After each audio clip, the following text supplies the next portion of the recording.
Okay, so Luke has joined me this morning for a spontaneous kind of conversation. We probably won't have too long to talk here, as I have to work in about an hour. But you like there was something in the was it the Vervaeke conversation with Sam and Paul that you had Yeah. caught your attention that you wanted to talk about? Yeah. So I what was never it? got a chance to. I never got a chance to. I have seen the conversation, so I should be able to follow. But Okay. I didn't get a chance to look up the clip you were talking about. Well, I think I sent you the timestamps and I think I can figure that out and we can put it in here. So the end of their Do you want conversation. me to? Do you want me to go? You want me to go grab you want me to grab it and play it? No, I think we can just riff. It's fine. Okay. Um, but just for the show notes or whatever, or for people who are interested. Yeah, yeah, yeah. Um, I think you I said think yeah, it's 1 hour 25 to 1 hour 27 is my recollection. I got okay. caught up with this long exchange with David Bentley Hart because he Yeah. kept emailing back. It wasn't just like one and done. Yeah. That's one thing I will say about David is like he wasn't just like no when I'm not communicating about it. Like there was quite a long back and forth where Yeah. he was discussing why he felt the way he did and Well, that's nice. At least he gives you some context. He's an interesting character. Um, yes, he is. so yeah, the conversation with He Sam doesn't and like Tomberg either. I asked him if he was interested in talking about Meditations on the Tarot with us, and he was like, "I've tried to read that book 3 times. It bores me." oh, what's So what's nice about him too is he's just, I mean, it can seem to be a bit he can seem to be curt, I suppose, but he's just very, I think around intellectual things, he's just very to the point and he's thought about a lot of things. also he's very genuine. It's like he made no attempts to try to hide why he felt the way he did or why he decided what he decided. So there's, Yeah. I mean, you have to, like a lot of people would just passively aggressively say, I'm no longer interested in this and wouldn't bother to give you a straight answer, right? So there's Yeah. a certain, you got to respect that to a certain degree. Right. So. All right, to the Sam PVK Vervaeke thing. So the end of their conversation, which I thought was good. The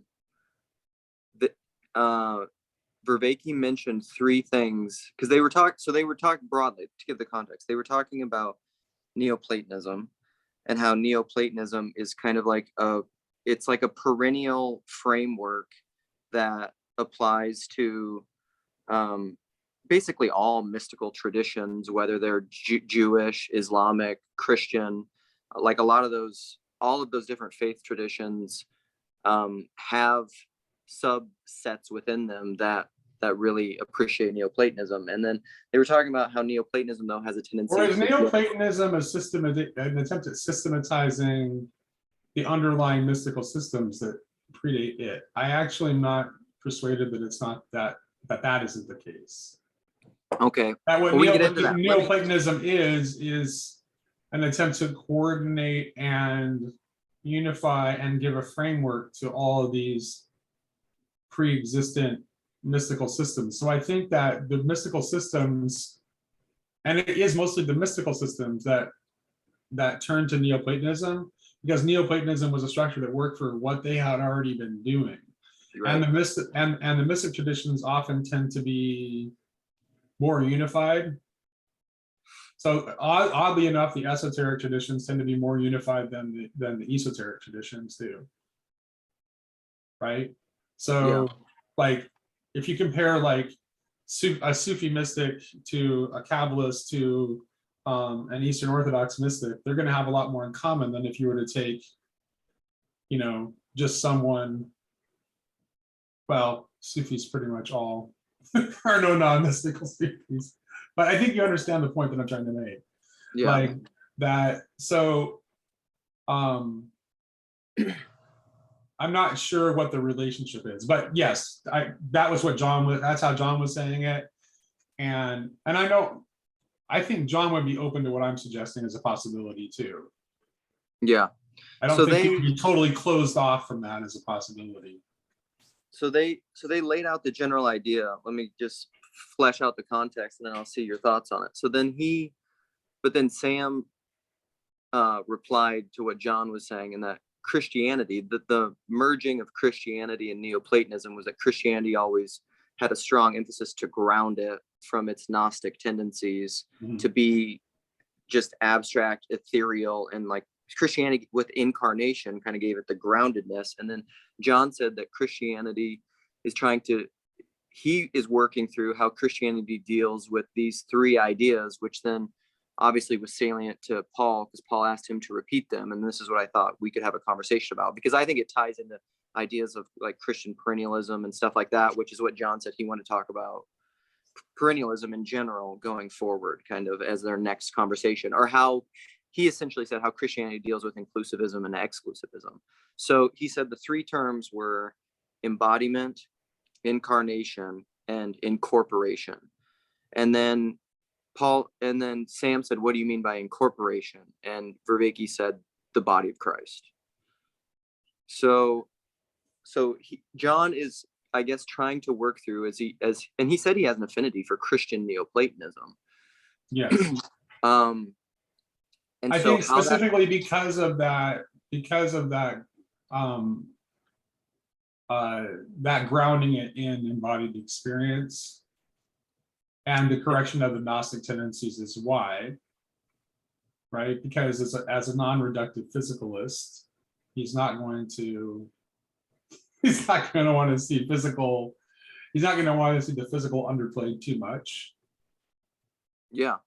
Well, and that gets into a lot of the, I mean, if you say that a lot of modernist Christianity is, I mean, this is where the all of these cultural critiques come in of like, you're so heavenly minded, you're of no earthly good, or like thoughts and prayers. Like Anthony Jeselnik has this great comedy special, which I don't recommend for a lot of people because he's rough, but the title of the special is Thoughts and Prayers, and that's like his closing bit of how, you know, Christians in kind of this platitude, empty, vapid way will just you can say it becomes a platitude of like thoughts and prayers, but it's like this meaningless, like I'm not going to do anything.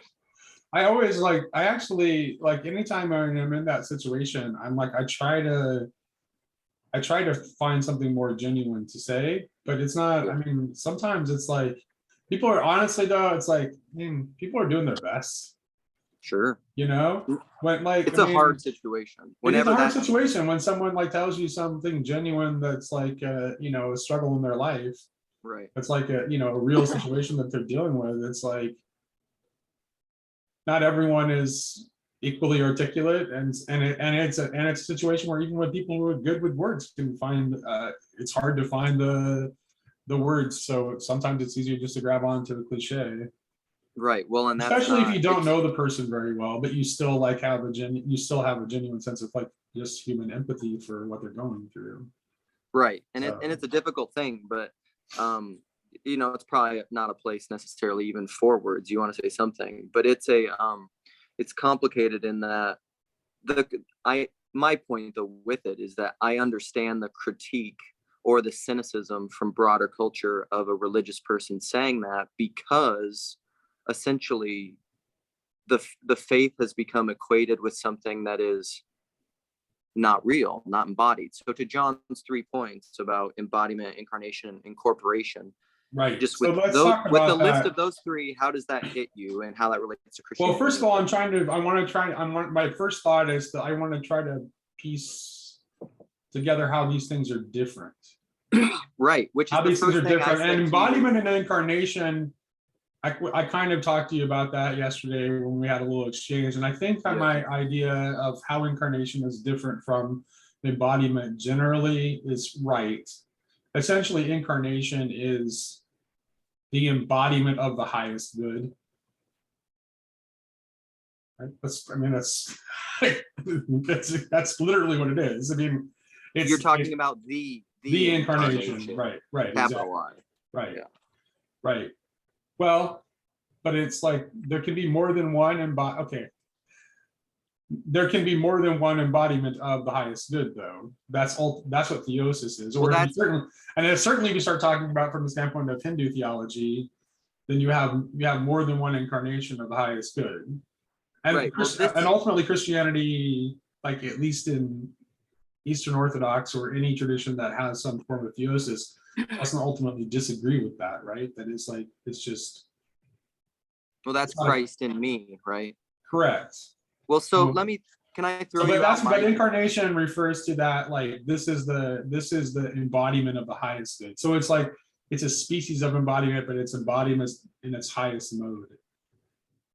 Whereas embodiment generally, we talk about people embodying this or that virtue all the time, right? Like well, you can embody anything. We might consider George Patton an embodiment of courage.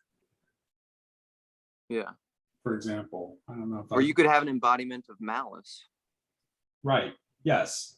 Not only positive things can be embodied, but it's basic, but it has to do with the coming together of matter and spirit, though. Yes. So embodiment to me is like the general. I was saying this to you, and I struggle with talking about it, but to me, embodiment, which talking about the difference between embodiment and incarnation is complicated, because to me embodiment is like what we're talking about. To embody something is to make it real. So just for the sake of framing it, I'm going to set up a dichotomy that I don't think is like a true dichotomy. It's just a different way of talking about things, which is essentially Cartesian dualism of like mind body, spirit body. But the way that I understand those things is that the spirit is the transcendent pattern that is the fundamental thing that gives rise to the embodied thing.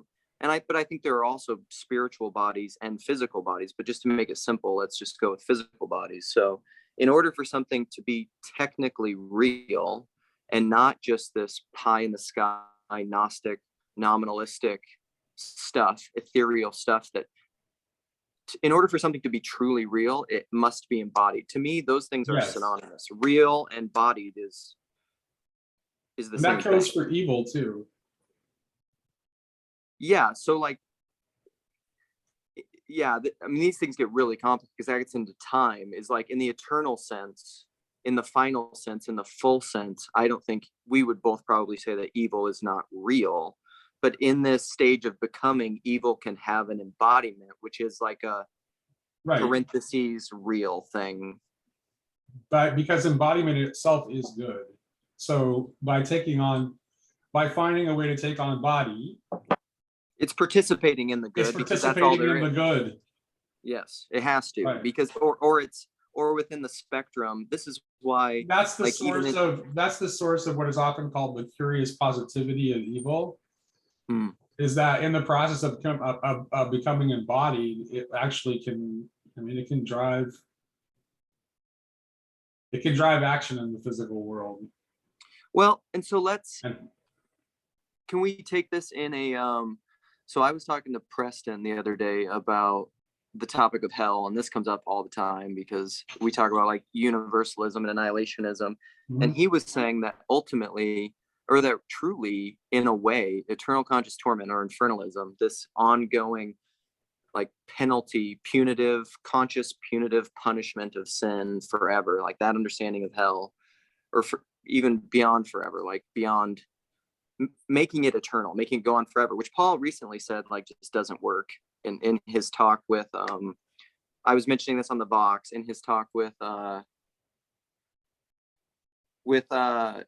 Crit, no, who was it with? Oh, it was his commentary on Rogan and PVK, his monologue. Yeah, that little 40-minute video he put out yesterday. Yeah. So he also said that's not the only interesting thing he said. He also acknowledged that there's a distinction between everlasting and eternal. Yes, which is interesting, but let's put a peg in that because I want to finish the Preston thing. So Preston said that, interestingly, eternal conscious torment actually making someone ongoing versus annihilation versus someone who just passes into non-being like forever. Eternal conscious torment actually leaves like the door open for a reconciliation or for something, because there's this ongoing, and this is to your point of being intrinsically good. If someone is being, and this correlates to Paul's point, because he was saying evil is essentially parasitic, or it's playing off of good. Evil Right. cannot exist but as a connection to the good, in the same way like counterfeit Yes. is meaningless without actual currency. This is pretty much I don't really know many thinkers within the history of the Christian tradition who haven't had that position on evil. I mean, you don't really have the way To give, Jordan, yeah, the right, way to Jordan give Peterson evil, talks about evil is very not Christian.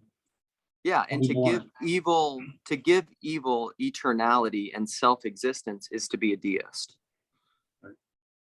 I mean, there's no other option from the way that I see it. This is why I get so frustrated in these conversations about hell, is because to me, ultimately, like to affirm eternal conscious torment, you have to be a deist, I think, to be an infernalist, because you're giving evil self-existence. You're saying there's something other that can exist completely other of God and have existence, but in a bad But way. you're internalizing evil too. You're giving, Yeah. so you're putting evil very much on an ontological Right. plane of equality with God. Right. And you were saying that's why you were saying Paul's point of distinguishing between eternal and everlasting was significant. Yeah, it's very significant because generally the punishments are described as everlasting. Right? Which means everlasting is bound to time. Right. So when there is no more time, right, the torments are at an end. Right. And they do not enter into eternity. Which is like the right, aeons. that they can't. Right. They can't. Right. Which is like the aeon of time versus, but here's the New thing. Testament, It's like, do you want to try to wrap your brain around how long everlasting is? Right. Right. Which is the common misconception of like a Christian universalist, that it's just like a kumbaya. The punishment then and reconciliation is just like simple. Like it just happens. Just like say that hell can't be eternal. Right. Right. That's it. Right. We don't deny that there's a hell. Right. Right. So let's not make this a conversation about hell, though. We love talking about that. Yeah.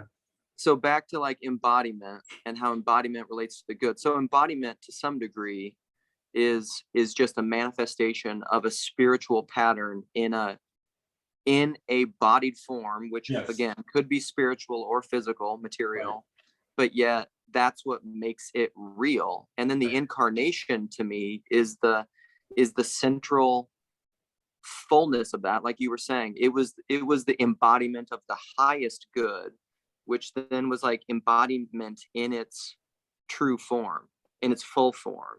Right. Which then to me is like a fractal outbreaking of that into incorporation, which is that fullness in that particular form to everything. Correct. That is exactly right. That's exactly, you got there. That's exactly where I was going to go with it too. Essentially, incorporation works very similarly to the way that an egregore works, only it's the wholly improper mode. Yeah. Yes. Yep. I kind of am aligned with Holmberg's thinking on egregores. I think they're all bad. I don't think there's a good egregore. I don't think egregores have your interests at heart. They're at the very least trying to distract you from the highest things, if not doing something worse. So like, I haven't followed a lot of the egregore discussion. I mean, a little bit tangentially. So would an egregore distinguish then between an egregore, which I guess you would say would be some kind of archonic. It's an emergent demon, to be very blunt about it. Yeah, an emergent demon. So like that's different from an angel in that it is the angel is manifesting in like a Neoplatonic cascade, being in all these different orders. Right. Whereas so if you have groups that develop a collective consciousness that are actually focused on the good and participating in the good, then they're not participating with an egregore, they're participating with an angel, which is why, like, the Right. angel of the churches, like in Revelation, for example. So there's an emanation and an emergence with angels. Correct. But with egregores, it's just all Well, there does. lower. It begins with an egregore. What's interesting about an egregore is it begins with emergence, but then it develops. It becomes an entity. So then Yeah. there does become a top-down influence of the And then it entity that has starts- been generated Yes. over the collective. Right. So there's like a what would that be called? There's like a cumulative effect where like enough of this emergent pattern starts to manifest, and then there's a larger spirit that eventually gets such a cumulative mass that like this necessary ramification. Occult traditions actually go about intentionally creating egregores to guide their groups. Would that be That's like where this is that an term institution? comes out of occultism, right? That's Is that where an institution? And by the way, the etymology of the term egregore, it actually comes from the Greek word for watcher. So it literally refers it literally refers to the fallen angels from the Enochian literature. Interesting. And people are more, it feels like from the secular world and all these people, the non-religious, at least explicitly non-religious people that are talking Yeah, about but they're saying, egregores. here's the thing though, like Pajot says that they're coping. No, they're not coping. They're actually like they're sensing what's going on and expressing it in the only way they know how. I don't really think I don't think materialists find the idea of collective intelligences that they're not fully in control of comforting in any way. No. But it's interesting to me that they see the negatives, but they won't, or it's harder, it's easier to see the negative than it is to see the positive equivalent. Because it's easy because people are good at describing the egregores controlling other people and not necessarily the ones that they're participating in. Right. And because the kind of, this makes me think of that McDonald quote, is like, the fact is no one understands anything because you're familiar with things. And so, or like Ayn Rand, like the hardest thing to get people to see is the thing that everybody's decided not to see. The angels that are emanating reality and being essentially to us, like they're universal because they're emanating being. And so they're harder to see because it's like a fish knowing it's wet. You know, the sun rises and the sun sets, and we, in this mechanistic mind, we just think that happens. But of course that's an angel, because that just doesn't happen. You know, like Rupert Sheldrake is the one who talks about this a lot. And from my understanding, like it has to be a angelic body that is orchestrating the heavens, which was a classic understanding of, I think, how things worked. But I guess secularists just, I don't know. It's interesting because I think that's like the next step. I think the that was it's interesting that you say that, because like that's like that would be interesting to talk to John about, because that's actually one of the things that I would push back on him in that conversation. There was a portion of that conversation where he talked about how that the Neoplatonic model doesn't really work. And I think work was the word he used, but it was definitely like it was a pragmatic term that he used. And it's like, well, and I assume that he's talking about the microcosm, macrocosm thinking and the Neoplatonic cosmology is what I think he is referring to. But if he means, what he means by works should be questioned, I think, because it sort of presupposes that being an accurate description of the mechanics of astronomical bodies is what means it works or doesn't work. And I just don't think that that's really what it was ever about. Yeah. It's trying to provide you with a set of symbols for understanding how reality unfolds, like how things are. And how things are is not simply a matter of their physical measurable quantities, any more for the world than it is for persons. Right. There's more going on than you can measure. Right. Because ultimately quantities, like, it collapses. This is the infinite regress of Right. That's like, why I what did. That's why the conversation I had with Michael Martin, I actually briefly brought up the fact that I don't really think that infinite quantity is a thing. I think it's something that's given us. It's become a powerful tool for us to be able to conceive of and to propose, but it's not real. Right. It can't be. So Right. Well, that's kind of what's that? The second law of thermodynamics or whatever. All the matter and all the energy in the universe is constant, and you can't produce or make any more. Yeah. But that's like, which is totally opposed right, to which is why Christian theology. physics and mathematics are often at odds with one another, because physicists understand that like things are actually finite, but within mathematics, that finite boundary is not respected. Yeah. Because it's a useful axiom. So that we talked about that a little bit. Yeah. Before. So really, so let's connect where I want to take this. I want to have a conversation. We're not going to be able to cover it probably adequately in the time we have here, but I really would love to know, and I don't know, John knows of you and stuff more, so maybe there's a chance he might watch this, probably not, but he mentioned once that he is not a fan of, he prefers the religious pluralism over perennialism. And I think I've said to you before that I see religious pluralism as coming out of I think religious pluralism is rooted in an mechanistic, even like individualistic collectivist frame. Whereas to me, Christian perennialism is rooted in a personalist frame.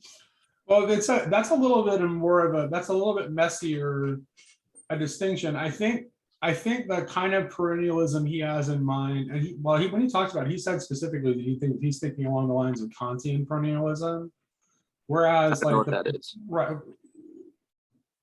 it's kind of like an older idea where like essentially just like the differences between religions don't matter at all, that they're all just ways of describing the same kind of like underlying thing. So it erases the particularity. Again, correct. It makes which is why he says pluralism, because pluralism doesn't attempt to erase particularity. But that's also one of the forms that perennialism takes, right? Yeah, that's mine. So right. So if you're reading Schuon, who's a Neoplatonist perennialist, he tells you that you need to be on a path still. Yeah. You need How a else particularity.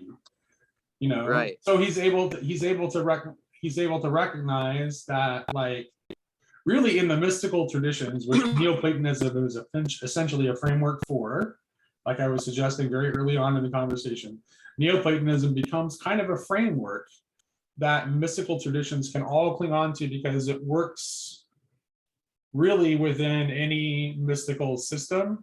And there is a lot of alignment with those mystical systems, which is why they can all kind of use Neoplatonism as a tool. Right. But Neoplatonism in and of itself is not a religion. It's correct, not a practice. Correct, but it's not a practice. So Neoplatonism alone gets you nothing. Right. That's right. So you have to have a tradition, which is like, yes. I said this in Chris Baku's recent, because he spoke with Paul and Ivan and Caleb recently, which was great. And they brought up this point because the inclusivism, exclusivism thing to me is important. And they were bringing this up, but I said, the problem is, to me, a lot of this comes with conversionism, because conversionism. Chad wants to hop in this conversation. You have a problem with that? No. All right, I'm inviting him. But I want to finish this point. So I'm going to, okay. When he comes in, you I'm talking while I send him the invite. Okay. So conversionism to me is rooted, it's still rooted in what I would call the egoic intellect and rationalism, Right. because what it's essentially saying is like, you have to think my thoughts after me. It's Jordan Peterson's I'm not going to use your words, but conversionism is like, no, you have to use my words and my practices. But I don't think that's, but Right. what The that key is to does, be, what really matters is that you're participating in the right thing. How much does it really matter if I call that Christ and you call that Buddha consciousness? Does it that matter that much? That I need the to beat name, you over the the credo, head until you submit to describing the thing itself in the same language that I'm describing it with? right? Because that's the credo versus the religio level. And the Right. credo is the articulation, and the religio is the thing that actually binds people together. That's the relational reality of But at the ontology. same time, to pretend to be like above it all and not need any path whatsoever Right. Is is silly. some bullshit, to be honest with That's, you. well, that's Gnosticism. It won't right? work. Well, that's Right. like Gnostic esotericism, which again Well, Gnosticism is a path. But I mean, well, I guess what I mean by Gnosticism is like floating above it all without a practice. Oh, I see what you're saying. You know? Agnosticism, then. Sure. Right? Where you won't Yeah. commit to anything.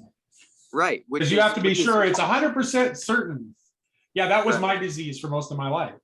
Which is also a commitment, ironically, because like there's no escaping it. Well, there's no, and you'll never have the 100% certainty that you're seeking. Like No, that's not, it's not accessible to you. Right. And to me, this is where like the Kantian critique of that glass ceiling of the noumenal, or I'm letting Chad in. Yep. Is right. And the kind of rationalist, this is the thing, intellectually, a rational agnostic is correct. A what? There he is. Intellectually, a rational agnostic is what? Is correct. You can't know, because you really can't. Mode, right. You can't. Yeah, and that's how I used to talk when I was that too. It's like, atheist, theist, you're both claiming a certainty you can't have, and I was right. Yes. Yes. But wrong. But wrong, exactly. Yes. Chad, we're talking about all sorts of Heidi-flighty stuff. Oh yeah, like oh, you are recording, right? Have you guys already been recording? Yeah. We have. Yep. I feel like I might be intruding, but nah, I want a little bit. I don't know how long I could stay, but yeah. So what do you got? What do you got cooking up now? So we've been talking about embodiments and incarnation and incorporation and perennialism and Don Vervaeke, and that's pretty much, that's most of it, I think. Yeah. Oh, angels. We talked about angels. We talked about egregores. I thought you said Don Vervaeke. Like God Vervaeke? The Dawn.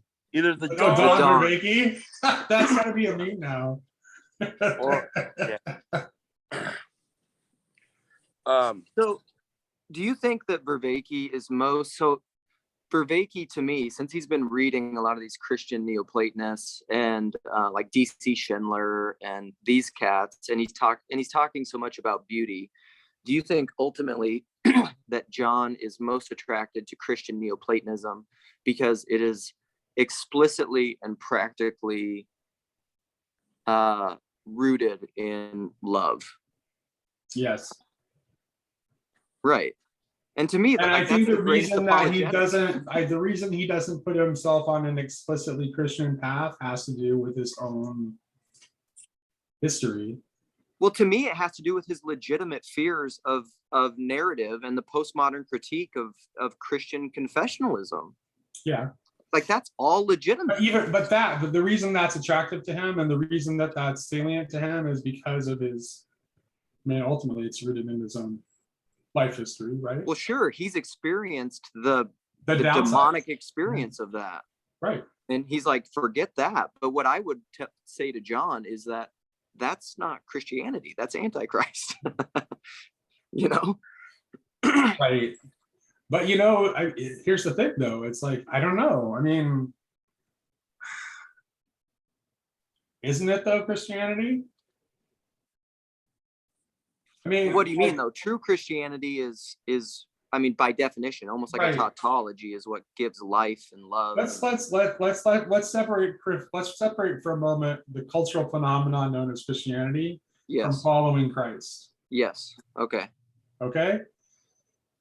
I think the church is the church really is composed of the people who are actually following Christ. Yep. Like that's the ultimate. Definitionally. Yeah. Right. So, but then there are but you have a lot of people that identify themselves as Christians for whatever reason. Yeah, And self-identity. We have to stop that, by the way. Equating a Christian to one who self-identifies as it. There's a lot of assumptions in that. Anyhow, continue. right. So do you see that that's like, is that a move that the institutional church can even make though? Well, no. Okay. So But I love the Tillett quote that institutions are inherently demonic. So of course, I right. think, Yeah. you know, it's not because this is the thing that gets into that's a denial of the person again. That's not how belief works. Like you can't control that from an exclusively top-down thing. Then the church becomes an egregore, like what you were saying. Right. And that's been my critique from the beginning. Like I think that's what emerged out of the West. Well, yeah. I mean, yeah. That's the church becomes an egregore. That's like, given what I just said earlier in the conversation about egregores, that's no small statement, and I'm inclined to agree. And particularly, like, to me, that the American church kind of like, there's kind of like a Christianity that you can define as being like a characteristic of American Christianity that has certain predictable, like it's going to be associated with right-wing American politics, mostly. It's going to like be associated with like certain types of doctrines. And I mean, it's a thing that you can, it's a thing that you can actually identify. Right. So I think I think honestly, like, not necessarily in the best way. I think that's what Christian Dumais was trying to point at, was the egregore. This the Jesus John Wayne thing? Yeah. The egregore of American Christianity. And well, yeah, and that's the problem, is a lot of these liberal critiques of like equating faith to being temperamentally and culturally conservative. right. Like the liberal pushback to that is correct, but then they've done the same But thing they are around a right, different exactly. setting. But progressive Christianity in America is also following its own egregore. Well, that's because it's all rooted in the same spirit, which is like mimetic rivalry and rationalism and violence. Right, which is why the politics is which is why the need to pull back from politics is such a strong point of emphasis for me. Because politics to me is the egregore of rationalism and mimetic rivalry. Right, they are basically, yes, they're just small. They're smaller egregores that are working within the church. Yeah. And keeping and if you're participating in an egregore with this sort of like counterfeit version of the church, then you're no longer taking your marching orders from the Holy Spirit. Well, right, because that manifests. Well, quite frankly, the kingdom of God is within you. So I mean, God bless David Bentley Hart, but like his absolute refusal to talk to John because of some vague association with Jordan Peterson is an example of that. Like, it is, yeah. Unfortunately, I get it because I have the same kind of revulsion to the political discourse that he does, but yet this is the thing, and this is what my pushback to the church's egregore, or my softening of it, is this though. And I said this to Chris Picou, and I need to do more like work on it, because the difference is that you can make Christ into Antichrist, where the church becomes an egregore, but Christ still plays an Antichrist. And so like even if that happens, and this would get like my critique of Protestantism in the West, and I'll be like, well, that doesn't mean that like there aren't Christians there, and there's not Right. truth there, and there's not goodness there. Of course there is, but I'm critiquing the egregore. No, it's just they're participating in something else that is Yes. not Christ. Yeah, I don't, But most of us are in some. If we're not doing it through our church, we're doing it through something else. Most of us are. yeah. Chad, that- what? that's why I think like you guys, this whole everything, all this stuff that you guys are talking about is like not naming something that is I think at the bottom of all of it. And I don't know, like, because you guys are saying it's the egregores, or it's the, it's the spirit of the John Wayne thing, or it's the I like John Wayne, by the way. it's the conservatives or the liberals or whatever it is. And it's, to me, you guys have totally missed what it actually is. Hit it. It's the self-centeredness. It's a self-centered fear. That's it. And it's like, and I think it's rooted in love. I mean, in a strange way, like, like, because that's how an egregore comes to be, right? Because like the angel, or somebody said, the institution is inherently demonic. Yeah. Well, what is demon? Is it an angel initially, right? So like it's kind of like, what's the opposite of a demon? It would be an angel, but at one point they would have said the angels are demons or whatever, or angels or whatever. So it's like, it's all kind of like this desire for a better place, but it gets misplaced when I think, well, God isn't doing the work he needs to do, so I need to step in and play God. And then so it's like this self-centered thing. And I'm not articulating well how I want to say that, but really at the bottom of it, I think it could basically be Antichrist is self-centeredness. Yeah, insisting on your own way, to riff on Paul in 1 Corinthians. No, that's really right to the core of right. it, because because that's exactly right, Chad. Because that's what drives the mimetic cycle ultimately, right? Is the desire to sacrifice the other instead of sacrifice the self. Right. Yeah, and but Chad, this is where I think that. But oftentimes, I think you think that I am self-sacrificing. See, because I often you're blind to your own self-centered. I know that I am. Sure. My self-centeredness is totally a son of a bitch, because it's like this moving thing that's pretty like all over the place, and then like I have motives where I think that like my motives are good and they're driving me around, and they might be from time to time, but they're not more often than they are. Right? They're bad. They're misdirected. So, and I'm really self-disciplined in all that kind of terrible thinking and stuff like that. So, I think this is a problem of blindness and a problem, and self-centeredness and blindness are all wrapped up in this. And it's the desire to hold on to the edge of the cliff. Yeah. When maybe sometimes we should just be letting go and watch what happens. That's right. No, I totally agree. Yeah, I agree entirely. And this is like why, because very often, like in our little corner of the internet, people will think as I'm talking, is if I critique the West and I'm talking about orthodoxy and what I like about orthodoxy, that I'm trying to convert people to orthodoxy. And I said this explicitly in the PVK Chris video with Caleb and Ivan this morning, is I'm not trying to do that, because that's not how persons work. Like the myth of conversionism, of me trying to make you into me, I'm just talking about what I see. I'm not saying you have to agree with me and become me, because that's not how people work. That's the myth of thinking that belief is thinking. No, but you do want to be understood, and you don't want the other person to respond to you telling them what you see to say, "Oh, well, that's a bunch of crap." No, I got for sure, but that's a lack of love. Right. When have you best understood somebody else? Huh? When have you best understood somebody else and their motives? Good or bad? Well, not so. What comes to mind is that whether or not you understand their motives, that's possible. I think I don't even understand my own, but is when I'm not talking. When you And- shut up, like when you shut up the egoic chatter enough to enter into this at 1 minute. To quote Wendell Berry from this book I just read, is when giving and receiving are the same thing.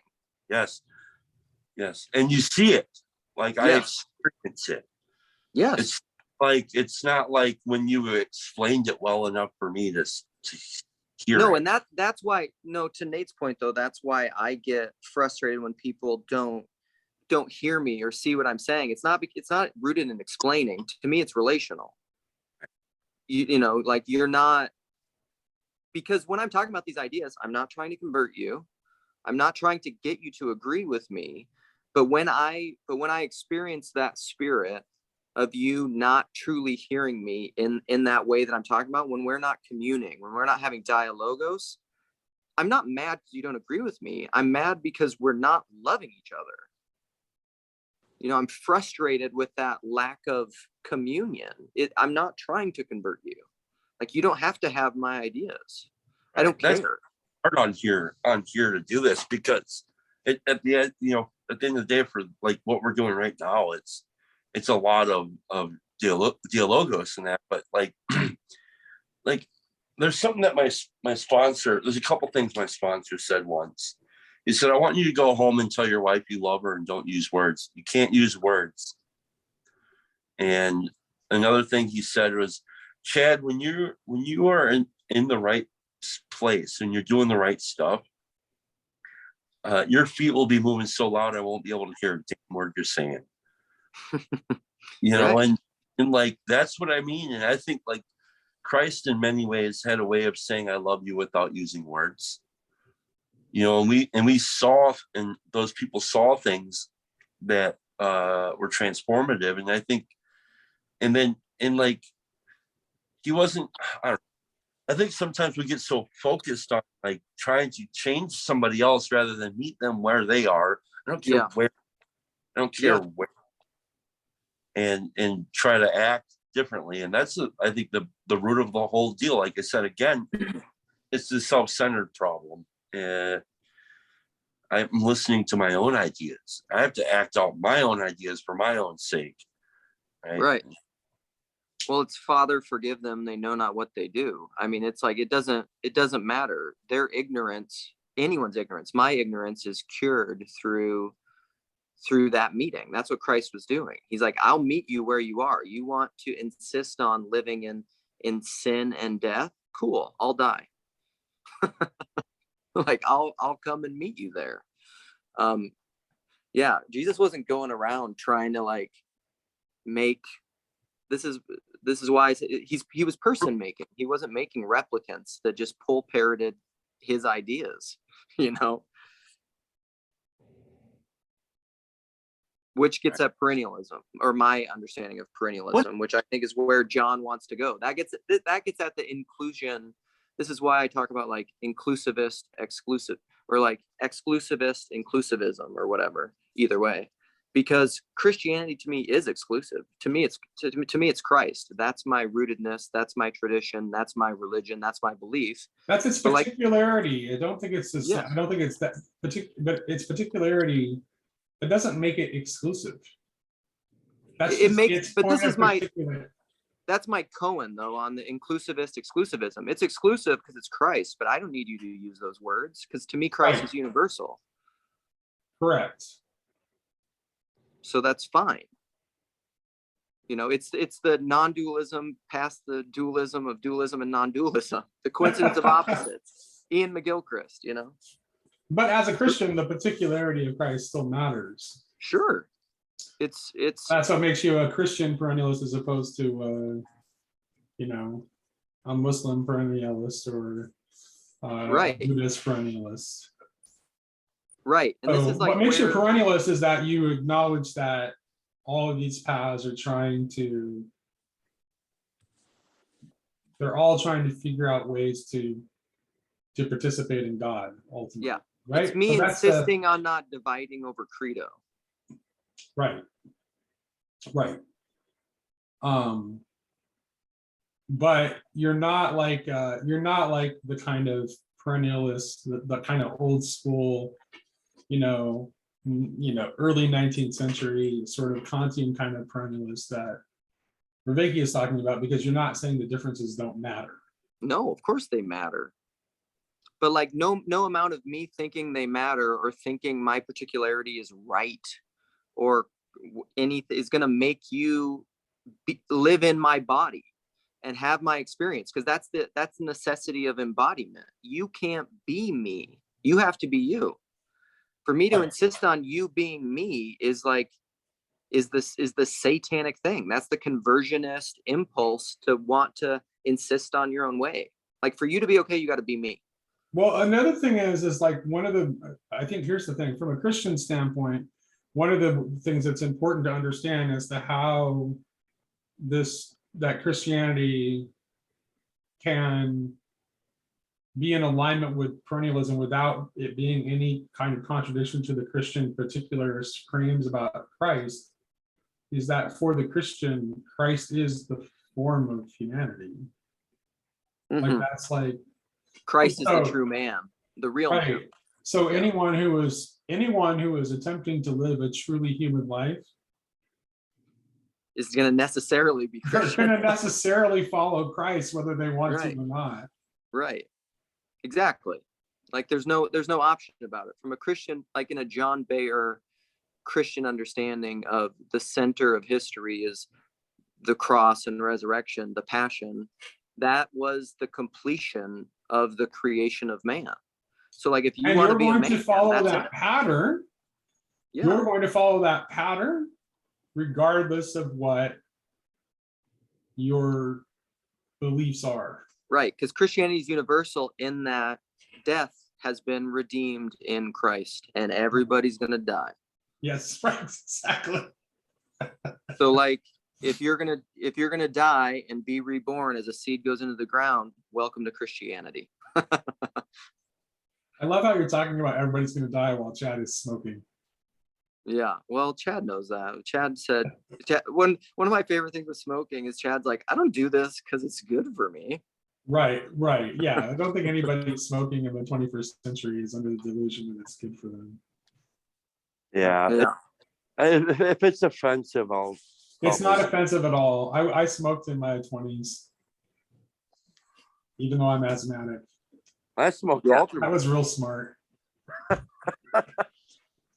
I did the same thing. In high school, I used to smoke a bunch. Sorry, mom and dad.